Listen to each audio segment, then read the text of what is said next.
welcome into both breakdowns here on the Guilty as Charged podcast YouTube channel. You know him as one third of the Stay Hot Pod crew over on our, sister conglomerate here at Blue Wire.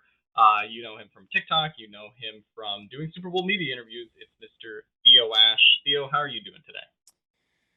I'm great. I'm great. I don't know if this is relatable for most of your California listeners, but the weather's starting to change, and I was on big walks today and watched some safety film, and now I'm here. Yeah, you're getting into the nitty gritty of the draft. It's crazy. We're only 3 weeks away or something like that. Yeah. It feels like it always goes by quicker every year. Want to start in a more general sense, and then we'll get to the draft in a bit. But you were somebody that was a little bit higher on the Chargers in 2022. You were a little lower on them in 2021. Where do you stand after everything that's happened? Is a question that I ask myself every day. But after 27-0, after firing Joe Lombardi, this Austin Ekeler situation leading into the draft, where do you kind of fall on the Chargers heading into 2023? I think they're fine. I think that they're like not quite Super Bowl contenders in the AFC. I look at a couple of their rooms, their units, and at least before the draft, I'm like, man, the secondary after Nasir Adderley retired, like it's Asante Samuel, and then like who knows what else is there really outside of like Derwin and Asante. Like we don't know what J.C. Jackson is after being really bad in a small sample size last year. Like Michael Davis is someone who I have mixed feelings about. Like he's been pretty up and down, and the Chargers don't seem to be very high on him. Like the defensive line, like Khalil Mack is getting a little older. I still don't love the interior, like in the overall run defending aspect of that group. Um, and the receiving core, I'm not a huge fan of Keenan Allen at this point. Like he's a good security blanket. He knows how to settle in zones, but like are either of these guys, Mike Williams, Keenan Allen, game breaking talents? I just think they've got Herbert, and as long as you've got a quarterback like that, you're going to be a pretty good team. Derwin James is good. I do think that Staley is a bit of a better defensive mind than some people give him credit for. So like I think they're gonna be all right in the long run, but I do think there's a few too many units that need to be overhauled for me to feel like as confident to predict them to have the season that I thought they'd have last year again. Yeah, I predict the Chargers. I was on the lower end in the preseason. I predicted them to be the fifth seed, to be the wild card at like 11-6, and people just went crazy on me. It's like, oh, this is the year we take over the Chiefs. This is the year we win the Super Bowl and make the run, and it wasn't. So No. our fans were totally with you on like the Chargers are going to the Super Bowl train. But yeah, did not play out that way for a litany of reasons. I wanted to ask you about someone that I think you're also a little lower on relative to Chargers fans. That is Austin Eckler. And that whole situation that has kicked off. Your tweets have been funny to me on Twitter. But what do you kind of make of that situation? I guess the running back market as a whole right now, and how do you sort of see it playing out? I think it's sad. Like I think it's sad that there's a guy who has put up all these numbers, and my personal feelings on how I'd build a team wouldn't put this huge numerical value on Austin Eckler in terms of like allocating resources to build a team, but he's a guy who has done everything he's been asked to do for this team, and the numbers speak for themselves. Like he really, there's no argument really that he doesn't deserve the money that he's asking for. Really, when you look at everything, like man, I've done everything. I've scored 20 touchdowns like 2 years in a row. I put up all these yards, more yards than anybody else. Like what more could I do to demand like a contract where that other people are getting, right? So it's sad because I don't think that he is quite the running back that you can lean on, that the type of guy you need when you're up 27-0 and you need to keep the ball on the ground to like hold the lead, as we saw. He just is, he's never gotten 20 carries in a game in his NFL career ever. He's just not quite a bell cow. He's not someone who can carry the load and run between the tackles a whole lot. He's been banged up at various points in his career, even on this kind of smaller workload. So it's just never really going to happen for him, I think. But I feel bad. I feel bad that he is kind of like put himself out there and has kind of been met with not much interest and said, like, well, I guess worst case scenario, I just go back to the Chargers. It's like there is a human aspect of it that I'm not super thrilled to see playing out, and like the devaluation of this position, but like that, I think the analytics and the evidence does speak for itself that you don't really need to pay a running back all that much to win a Super Bowl. Right, and I mean the last few Super Bowl champions that we've seen, including the Chiefs this year, including even how the Eagles built their running back room. They're not paying their running backs much, and the Eagles were okay to let Miles Sanders walk, and the Chiefs are going to run it back with Pacheco next year as a seventh round pick. So that is sort of, I think, where the position is going, and I think it's tough because, like as you said, what is Eckler's value around the league if the Chargers, for as much as they throw the ball and for as much as they utilize him as a receiver, aren't willing to get to that, 11, 12, 13 million, an average annual value to be paid as a top five running back, right? Who is going to be the other team that like steps up and gives him that money, especially when we're about to get to the draft and you can get a cheap 4 or 5 year rookie contract, right? Right. So I think that is kind of the tough sell aspect of this Eckler situation in particular. And even if you were just kind of looking at Eckler as a rental, maybe to try to rent him, it's like you bring up the carries thing, and it's kind of like, well, the Titans, for example, have floated Derrick Henry potentially like being available. If I'm a team, who needs a running back, maybe I'm like Miami or Buffalo that's just looking to add talent. Do I want an Austin Ekeler, or do I want somebody like Derrick Henry who's on the expiring year, a little bit older, but can reliably give me that 20-25 carries a game if I need him to, right? So I do think Austin Ekeler absolutely deserves a pay bump. If the Chargers wanted to extend him at 8 or 9 million per year, or even 10 million, right? I think that's one conversation, but I do think the APY just gets tough in terms of what the market is right now. Yeah, I think that players who put up the numbers that Eckler does, like when they are on a contract and they go above and beyond what's expected of them and they live up to their value and they score all these touchdowns and get all these yards.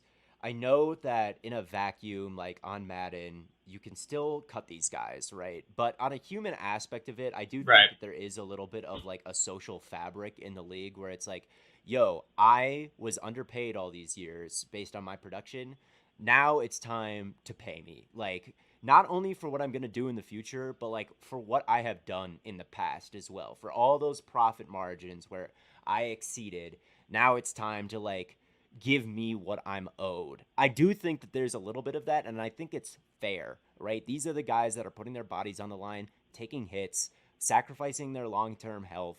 They're leaders in the locker room, right? They're good examples. It is good to like bring those guys back and show the people within your organization that like, hey, if you do good work for us, we will take care of you. That is like what good organizations I think do, or like it's just a good human Right. thing I would want to work for, like I would want to go to an organization like that. And in the long run, if like you are a good organization and free agents or players or whoever agents, whoever it may be, like look at you like they take care of us. They take care of their players.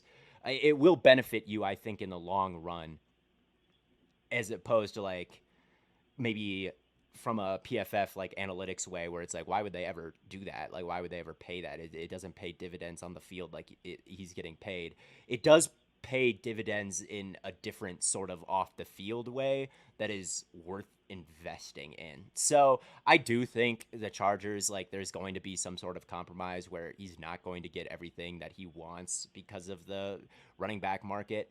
But at the same time, the Chargers probably should kind of honor all the numbers and all the stats he's put up and take care of them a little bit. And I think that's probably eventually what happens is he gets brought back on a compromise deal that everyone is like, okay, I can see that. Like that's maybe not, the most efficient deal for either side, but like it's I guess fair considering the circumstances. I think it has a somewhat happy ending, or at least a compromise ending. Yeah, it kind of reminds me, or what the solution could be, something similar to Melvin Ingram in, I believe it was 2020, when he didn't hold out, but he held in training camp, and then Yeah, and then eventually. Eckler took his job, is what happened. Eckler. Oh, sorry, yeah, Melvin Gordon, but I was also talking about Melvin Ingram. I defensive end. had Yeah, wrong Melvin. but Yeah, yeah, my a fault. lot of Melvins. But I mean, Eckler's whole career is, obviously the Melvin Gordon thing from 4 years ago, right? So now Yeah, the Chargers yeah, find, yeah, yeah, find yeah. themselves in exactly the same position. But what they did with Melvin Ingram was he was going into the last year of his deal, and it was like 14.5 million, but none of it was guaranteed. Mm, So what they ultimately ended up doing was fully guaranteeing that 14.5 million, and then eventually that was basically kind of what the compromise was. So I wonder if the Chargers, fully guarantee his current salary plus maybe they're able to write in like some kind of incentives for him to kind of get past that 6.5 million on his deal. Maybe that can kind of work as like a solution, potentially. yeah. At any rate, I do think they need to bring another body into that room as well, and just like have a bit more of a commitment to like running between the tackles. I do think like scaling back Eckler's workload would maybe not scaling it back because he doesn't have a huge workload on the ground already, but bringing in someone to kind of carry the rock a bit more and like have a bit more of a presence between the tackles. I do think it's important for them to add a guy like that and add some competition for Eckler in the room. Obviously, he's super productive. He's amazing for fantasy. He's great in the open space. That's why he's a good receiver. Like he can run routes, he can make guys miss. It's just like, can he grind between the tackles like a lot of running backs can? I do think they need that aspect on their team. So that kind of will cut back on Eckler's production a little bit. I think that's probably going to be their plan to some degree. But having him in the fold would still be nice because of what he offers on third downs, and he's a talented player for sure. Yeah, I think usage rate comes into that conversation too, because it's not just like on the ground as you said, but Austin Eckler's been used so much as the running back one, and they haven't really had a viable second back to like put behind him. Joshua Kelly, has been okay depth. They drafted Isaiah Spiller in the fourth round last year. Didn't see much out of him this season. Was one of the youngest players in last year's draft, so clearly kind of still has to earn his like spot on the team.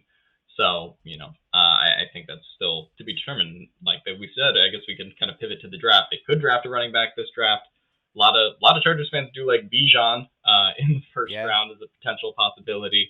I'll make you Chargers GM for a day, I guess. Here, if you're at 21, what is kind of the ideal situation for you, and what would you ultimately kind of decide to do? It's a good question. First of all, with Bijan, I don't think he'll be there at 21. Me I neither. don't I think don't. he I will. don't believe so I either. think I was kind of hesitant to buy into like, oh, NFL teams love him. He's going to be a top 10 pick. I was like, I Right. don't know, a running back, but I have heard like I'm not that plugged in, but like I do know some people who like know some people, and everyone who does is like, yeah, Bijan is gonna be gone like by the time the 20s roll around. So Yeah, maybe I they're believe so too. wrong, but I would say Chargers fans, it might be that he is gone by 21. It would Right. not surprise me based on like what the rumors seem to be. If I was in charge, I would love to take someone like Zay Flowers. I think that he is not quite a wide receiver one that you can like run an offense through, but Los Angeles seems like such a perfect desperate destination for him because he wouldn't need to be that. Like you've got Mike Williams filling his role as like the contested catch artist, right? Like the red zone threat. You've got the third down converter, like versus zone. You've got Keenan Allen. But what you don't have is a lot of explosive plays, and you don't have a lot of separation, and you don't have a lot of like yak threats on the team. And so Zay Flowers, I think a receiver like that instantly adds a whole new ceiling to that offense because I know every coach will tell you like explosive plays, if you get more than the other team, you'll win the game like most of the time. Like big chunk plays like that are probably the most valuable thing you can add to a team.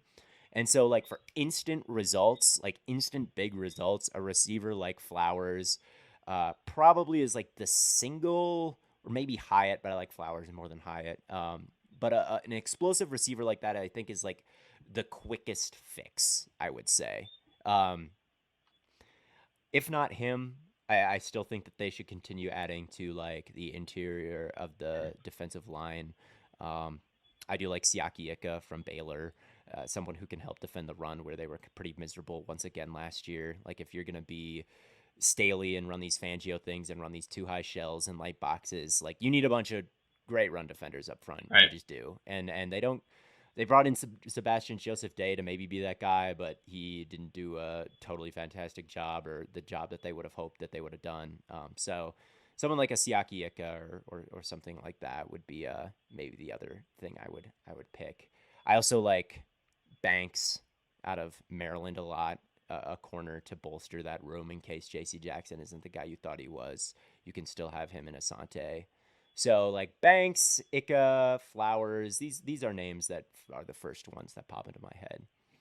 Yeah, I mean, I'm really intrigued just to see how the wide receivers end up going in the draft, because I think there's a lot of contention about that right now. Because the consensus seems to be, I don't even know if it's a consensus that Jackson Smith and Jigba is wide receiver one.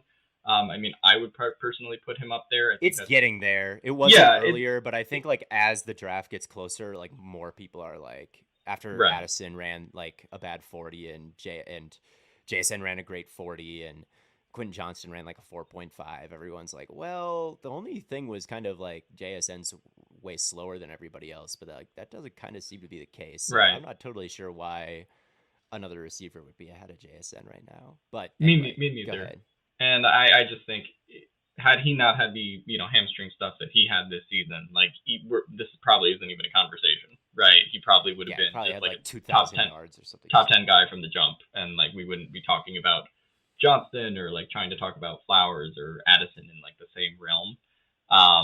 But yeah, so I will assume Jackson Smith and Jigba's kind of off the board by the time the Chargers are, but like Quentin Johnston is the guy that people talk about, and I just saw a mock that had him going to the 22 to the Ravens, right? That seems to kind of be like a popular destination for him.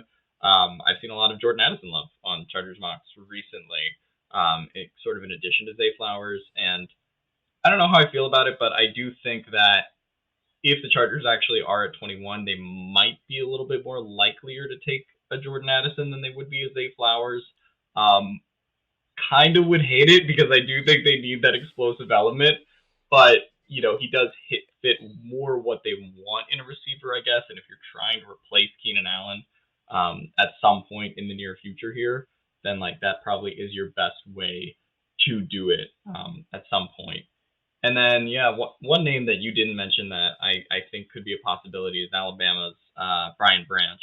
I just think Mm. adding him, you talked about Nasir Adderley kind of retiring. Safety is not the biggest Chargers need by any means. They have Derwin James, but I do think, they kind of look back to a couple years ago when Derwin was playing with like Adrian Phillips before, he left to the Patriots. And like they do want him, I think, to kind of have like a legit running mate. And you put Brian Branch next to Derwin James, and that's a lot of fun, especially in a potential like Staley scheme, I think. Yeah, it would be fun. Brian Branch is an interesting one. I do feel like him and Derwin kind of fit similar molds, and I wonder if they Mm-hmm. were to add a safety, they'd add like someone closer to like the free safety, Nasir Adderley, like Yeah. over the top guy. But Branch is really versatile, and you could have like you need a nickel corner, and that's what he played a lot in at Alabama. You see mocks or big boards kind of differ on whether they call him a corner or a safety because he played the Right. slot so much. So there's always a spot to put these guys, no matter where it is.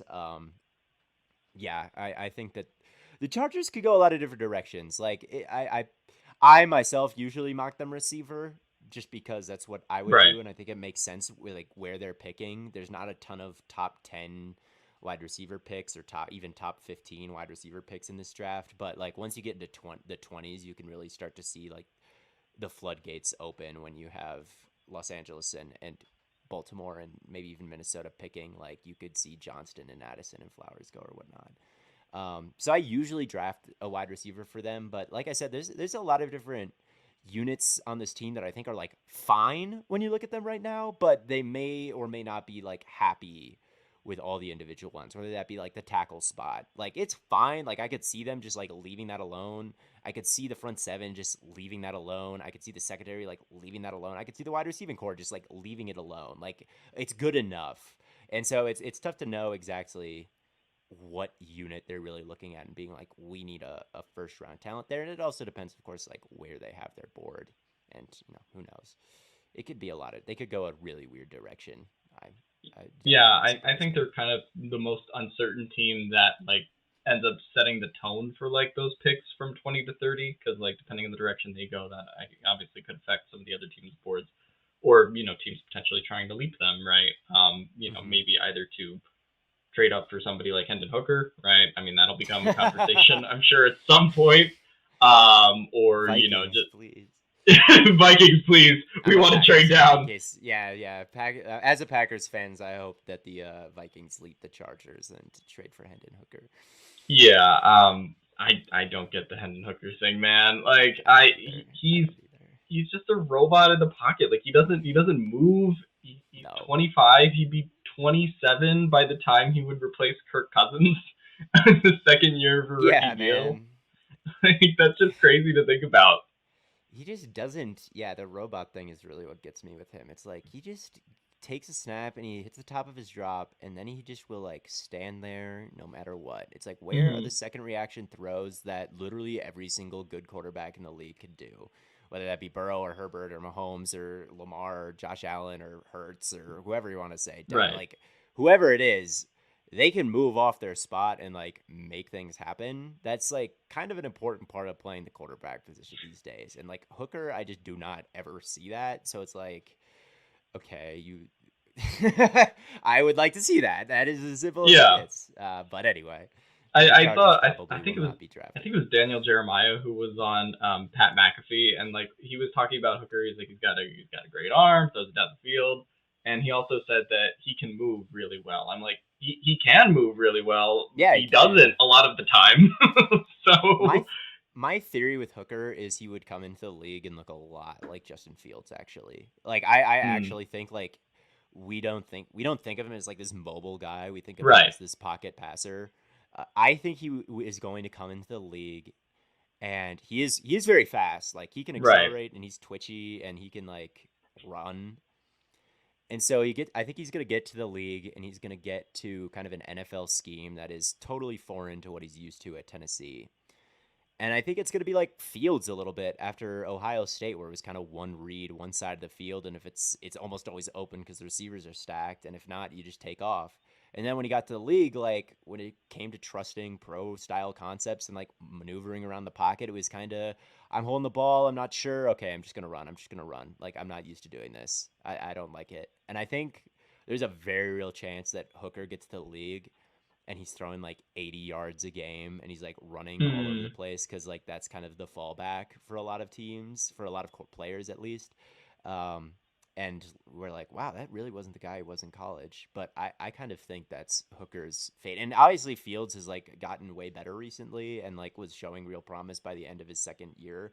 So, maybe that happens with Hooker, but I just don't think he's quite the player that Justin Fields is. And even still, Justin Fields didn't lead like a good passing attack by any means this season. So who knows? But Right. th- he's almost Yeah. like he's almost like a Justin Fields light, which Yeah. is kind of a strange thing to say because he doesn't play anything like Justin Fields currently does. But I do think he could kind of have a similar like change of identity in the league. Hmm. He's Justin Fields, except he'll be 27 when he takes the Yeah, field with a torn he's like way ACL, older. or He's way recovering from. older Yeah, Fields with injury issues and not nearly the same kind of athleticism. right. So And he whatever dropped that back. means to you, Yeah, if you and want he to take dropped back that, on 14.7% of his passes this if you want to year. take that on in the first round, like be my guest. But Yeah, I feel the same anyway, way. But anyway, I'm a proponent of the Chargers trading down. So if you want to give us an extra pick, I will take it. yeah, yeah, So yeah. I guess getting into, you talked about some of the position groups on the Chargers looking a little bit, just fine right now. And I yeah. think defensive tackle, like you mentioned, is like, they have Sebastian Joseph Day, but they also lost Otito Ogbonya, one of their picks last year, to a torn patella tendon last year. And Austin Johnson missed, I think, Oh a right, little. Yeah, he missed about half the season at the end after he broke his kneecap in the Falcons game. So, they've experienced attrition at a lot of their defensive positions. So I guess that kind of brings us into like a potential day two, day three of the draft convo. Who would be some of your favorite guys from later in the draft that you could see kind of being a fit potentially with Chargers? Oh, let me check my big board here. I would say like if they do go wide receiver in the first round, or maybe if they don't, I think like a tight end could be good for them. I'm a big fan Yeah. of Sam Laporta out of Iowa. Obviously, Kellen Moore coming from Dallas loved to play with two tight ends on the field like all the time. Dalton Schultz was a big part of their offense, like getting in heavy personnel um, with two tight ends, make it look like a run, right? And then play action and hit the deep shot. That was kind of the bread and butter of the Cowboys last year. And so if they Hmm. want to upgrade that tight end room, there's lots of opportunities to do it in this draft. There's Luke Schumacher, who I'm not Schoonemacher out of Schoonmaker? Maker. Schoonmaker, is that how you pronounce it? I've Yeah. always seen it just written out and not spoken. He's someone that would be interesting for a scheme like that because he's not really a super refined route runner to me at this point. He never really ran all that many routes at Michigan. I don't think he'll be a high draft pick. He wasn't super productive, but he had a great combine. Like, he is fast. He can be a vertical threat, and he's a great blocker. Just a totally fantastic blocker. So if you want to bring him in and like as a tight end two or whatever, and like when he checks in, you got to be thinking like run block because he can really handle it. And then he's someone who can release vertically and threaten the seams and be an explosive threat for them if he needs to be. So someone like that in the later rounds, I think could be a good pick. I don't know if first round tight end moves me a whole lot for them, but if they want to address that position in the later rounds, Schoonmaker feels like he could be a Kellen Moore type of pick. Yeah, I think it's interesting with the first round tight end versus first round wide receiver dynamics because whichever one they don't pick in the first round, assuming the pick even is wide receiver or tight end, then I Yeah. think they have to get one of those in with those top 100 picks for sure. Mm-hmm. So it's kind of like, well, if you want to get a Michael Mayer or Dalton Kincaid, then I would try to target say Marvin Mims, right, in round two, Mims is right? also good. Mims is kind of a Yeah, dog as well. Yeah, he um, could be I someone cool in the I later I love rounds. Mims. I have him graded as a top four receiver in this class. Okay. I'm personally really high on him. I know the analytics are as well, but I just feel like if Oklahoma's offense wasn't just total dog water to watch this year, that he wouldn't be this low on like draft boards. But I don't know.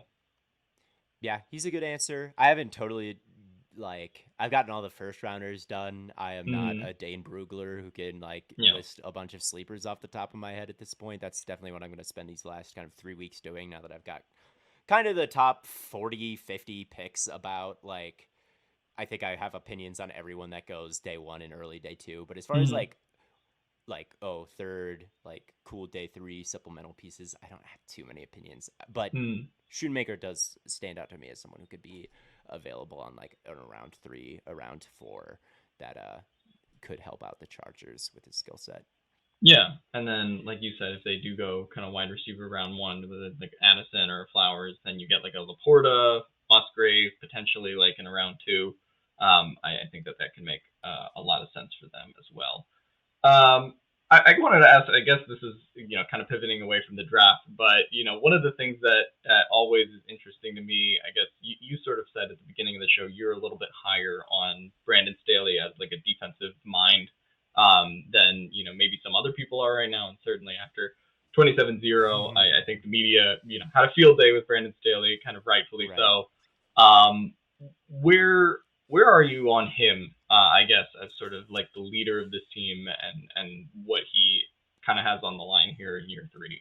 Well, everything's on the line in year Right. three, that's for sure. I think that a lot of his bad moments as a head coach are things that he can learn from. Like, do you ever think he'll start his starters in week 18 again after what happened?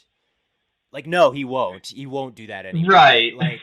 Like it was stupid, yes, but I also think if you give someone time to learn from their mistakes when they're a first-time head coach, like you probably will be rewarded. A lot of the top Yeah. franchises around the league are patient and they're not reactionary.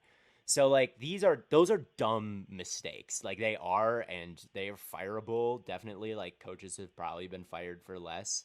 But I do think like Give him some time because he's never gonna do that again. There's some silly fourth down decisions that he won't do anymore. I don't know. Like I do like the fourth down aggressiveness, to be honest. Like Mhm. I do think like that's one thing. Like analytics sometimes come to conclusions that maybe aren't super realistic or aren't common sense. But I do think like one thing that's pretty unarguable and like one thing they would be really good for is like figuring out when it is opportune to go for it on fourth down. So I do like that part of his game. And I just thought he was like, he's just a good defensive mind, man. Like this year, they like Mac and Bosa got hurt, right? So they couldn't get pressure Right. with four really. And he started blitzing like way more than he ever has before. Like he was finding creative ways to draw up pressures and continue to get pressure that kind of went against his philosophy in the past. Like usually it was no blitzing with him. It's like rush four, rush four. This is like Fangio like stuff where we're gonna devote as many people to stopping the pass as possible. And then this year, when things happened with his team, he kind of adjusted to it in a way that like Ed Donatel, for example, in Minnesota, who got fired and was a Fangio guy, he never would. He never drew up blitzes, no matter how bad the defense got. Like he was continuing to be pretty basic, vanilla. Like I'm not straying. I'm not playing to the strengths of my team or the weaknesses of my opponent. I do think Staley is like good at things like that, like the Dolphins game, right? Like dropping his Mhm. linebackers to a certain depth, pressing Tyreek Hill, right? Getting the timing disrupted, even if it may mean you get burned like over the top.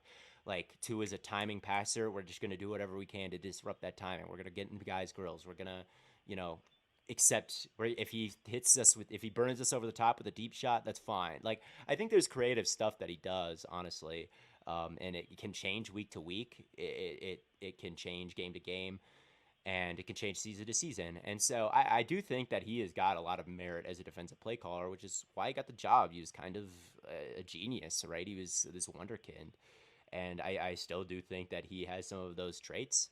I think that he has some growing up to do with like just managing a team and being a CEO and like doing these game managing situations.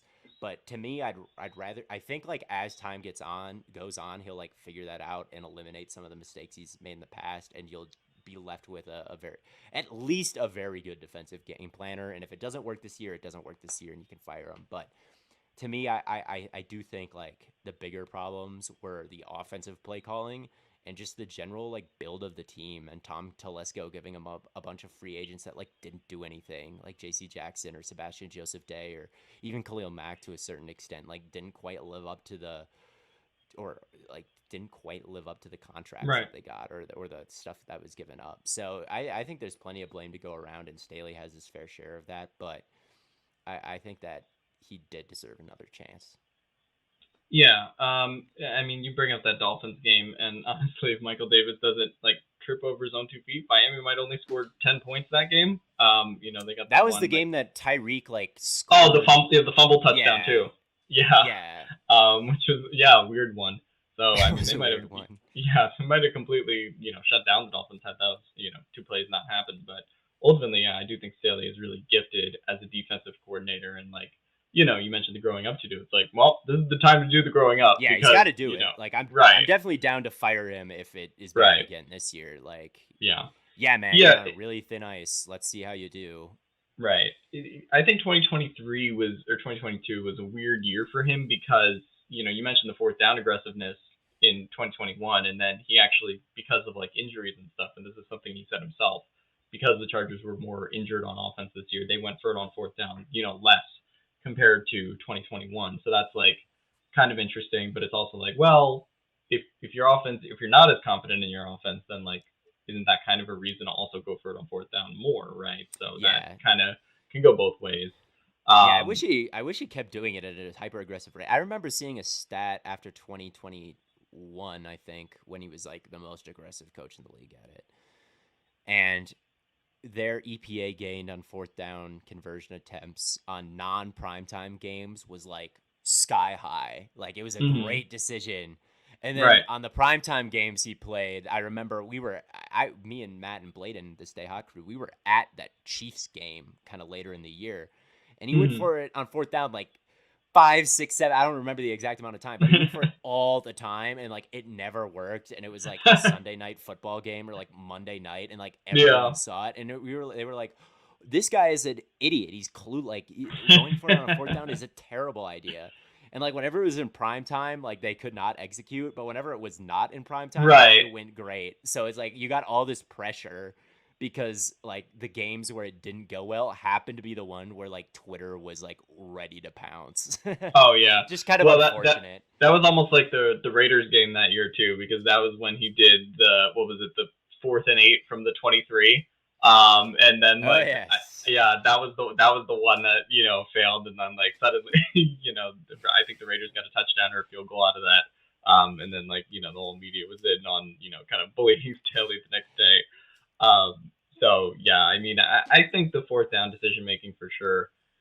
The injury stuff is interesting with the Mike Williams thing, because then he like came out in his press conference and like I don't know, he was just really like aggressive about defending it, and then he was like, well, Bill Belichick does this, so therefore like I'm gonna do it, right? So he mentioned that. The appeal to authority fallacy. Yeah, so he did a lot of that, which made me think like I don't actually think he's gonna do it again, but also he could very well do it again, and like it wouldn't shock me. So yeah, that's just definitely some growing up that he has to do, kind of going into year 3 here.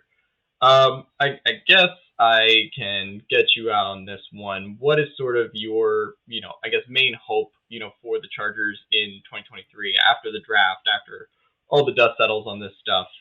What is sort of like, I guess your mainline base point of like where their season kind of ends up going? I mean, I don't hope they win the Super Bowl because I want the Packers to do that. Right. Um, I mean, I just hope that I hope Herbert has a career year. I like that is I think last year there was obviously the whole like Acho stuff and he just blew the Yeah. lead. Um, so there was like, why isn't he getting any hate? Like, oh, he's so overrated. I like my main goal is that he kind of has a season more in line with what we saw in 2021 when he had like 5,000 yards and like led the league in Mhm. passing touchdowns. And obviously like individual success doesn't matter as much as team success does, but if he can have if the environment is in place for like that to happen, um then there will be team success, you know? So I Right. hope they leave the draft and the dust settles with like an every down running back to like complement Eckler. You know, there's not that many teams in the league that have one running back getting the lion's share of the carries like Eckler does. And it's just weird because Eckler isn't quite built to be the guy to get that. Like you would think it'd be someone else that is like not him.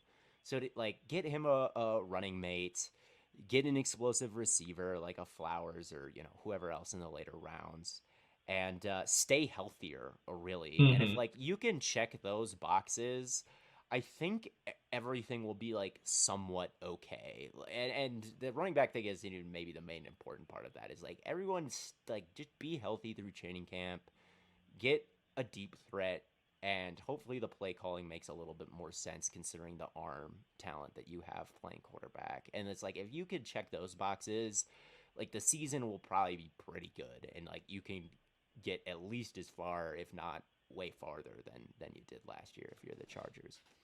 Yeah, I think you talk about putting the right environment right around Justin Herbert offensively and putting the right weapons around him. And you could kind of see something like what happened with, Jalen Hurts this year, right, in Philadelphia, right? Everything is kind of optimal for him. Offensive line was obviously amazing, but he gets, AJ Brown, he gets Yeah. the, Devontae Smith kind of breakout season, and obviously, Nick Sirianni or Shane Steichen kind of has a breakout as offensive coordinator. So like that's sort of what you would want in this, Kellen Moore, um, I guess Yeah. scheme for Justin Herbert, and then everything else, right? Like you said, as long as they stay healthy and Justin Herbert has that season, then everything else kind of does like fall into place, even though they kind of have to win within the margins too. I'm very confident Herbert will have that season if the structure is there. Like he played great, I thought, in 2022. Right. Like he really did. Like he wasn't taking sacks, he wasn't throwing interceptions. Like he was accurate. He was great in the pocket. It just what the big plays just weren't quite there, No. and he didn't have the help of an elite running game. And both of his receivers were hurt. Like, it just wasn't there to put up if he would have put up great numbers that year, like, it would have been amazing. It would have been one of the great quarterback seasons ever, considering like what was kind of going wrong around him. And like, you had that 5'9" Carter guy being wide receiver one for like a long stretch of weeks and like getting Yeah. playing time. It's just like, I just don't want that scenario again. And if you could avoid that scenario, you're going to be just as good or better than you were last year if you're the Chargers. Yeah, I think with Herbert and Staley too, in terms of like how he coaches, the defense, like the fact that they played San Francisco on like a Sunday night football game, and DeAndre Carter was their top receiver, and like they kept it a relatively close game, right? Yeah, Like kind of man. speaks to, obviously the talent that Herbert has, in keeping games close, and just what this team can do, assuming they are kind of healthy. Yeah. So I do think that's a big thing too. All right. Well, it was great having you on the show, Theo. Any final words? You can find me on Twitter at Theo Ash NFL and on TikTok at Theo Ash NFL. Those two apps might implode and go into the ground soon. So, but I'm not anywhere else besides those two places. You could find my podcast with Matt and Bladen, Stay Hot, on TikTok and Twitter as well, but also YouTube, where I put out a lot of video content. And obviously, you can see my thoughts on whatever's going on around the league on the podcast. So, got a new Chase Young video out talking about him, talking about his 5th-year option. So, go check that all out. And yeah, that's all I got to plug. Yeah. Check out the Chase Young video. I watched part of it today. It looked really good. Yeah, thanks for coming on the show, Theo. And I will see you guys on Bolt Breakdowns next time.